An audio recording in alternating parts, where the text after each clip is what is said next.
এই ছোট ছোট মুকুল যদি এখন টিকে তাহলে কয়েক মাস পরেই এখানে ঝুলবে আম।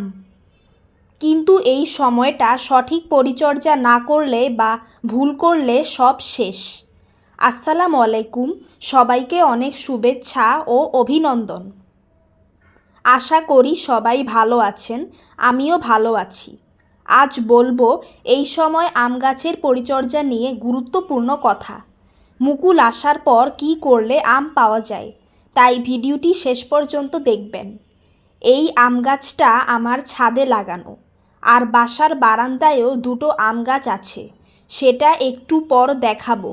আপনারা জেনে খুশি হবেন যে বারান্দায়ও আম গাছ থেকে আমি প্রতি বছর 5 থেকে 7 কেজি আম পেয়ে থাকি। মাঘ ফাল্গুন মাসে ঠিক এই সময়ই গাছে মুকুল আসতে শুরু করে। এখন গাছে বেশি পানি দেওয়া যাবে না, মাটি ভালো করে শুকালে তবেই পানি। ইউরিয়া বা নাইট্রোজেন সার দিলে কিন্তু মুকুল ঝরে যেতে পারে। মুকুল আসার সময় গাছকে না খাওয়ানোই সবচেয়ে বড় যত্ন।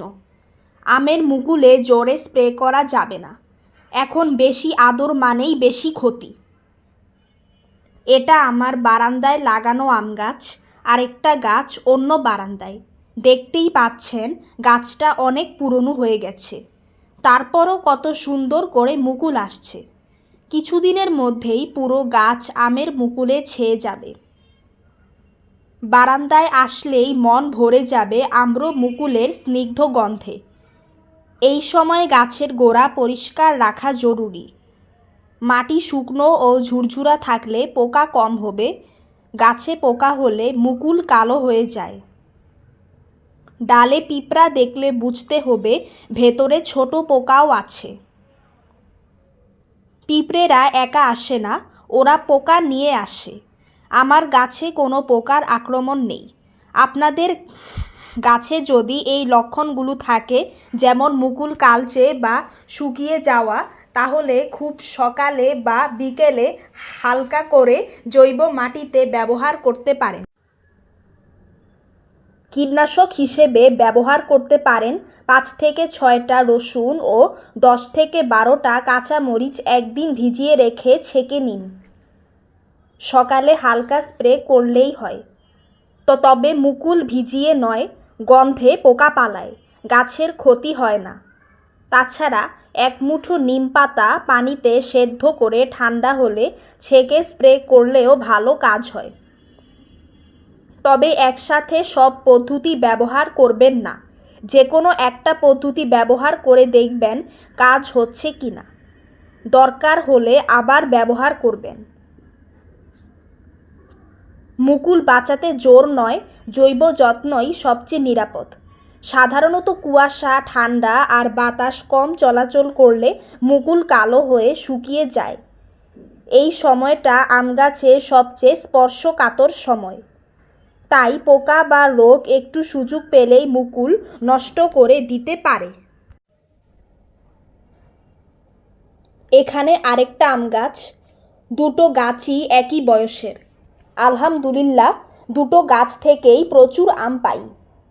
গাছটা অনেকটাই নষ্ট হয়ে যাচ্ছে। টবে সীমাবদ্ধ মাটি, গাছও পুরনো। আমি মাটিতে সবসময় জৈব সার প্রয়োগ করি।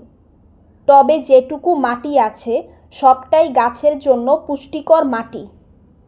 তাই হয়তো এমন পাতা নেই, ডাল শুকনো, গাছেও মুকুল এসেছে। মুকুল হলো আম হওয়ার প্রথম ধাপ। এই মুকুলেই আমের গুটি হয়, তবে সব মুকুলে আম হয় না। তাই এই সময়টা আম গাছের জন্য সবচেয়ে গুরুত্বপূর্ণ। গাছের চারপাশ খোলা রাখা, যাতে রোদ ও বাতাস চলাচল করতে পারে। গাছকে হঠাৎ করে নতুন খাবার না দেওয়া। মাটি শুকিয়ে গেলে পানি দেওয়া। এই সময় গাছকে যত কম বিরক্ত করব, গুটি তত ভালো ধরবে। মুকুল সবুজ ও টাটকা হলে বুঝতে হবে ভালো আছে। মুকুল আসা মানেই আম হওয়া নিশ্চিত নয়। এই মুকুল ছোট ছোট ফুল ফুটে, কিন্তু ফুল ঝরে যায়। যেগুলো টিকে সেগুলোও গুটিতে হয়, আর গুটি বড় হয়ে হয় আম। আজ মুকুল দেখালাম, সামনে গুটি আর আমের আপডেট আসবে।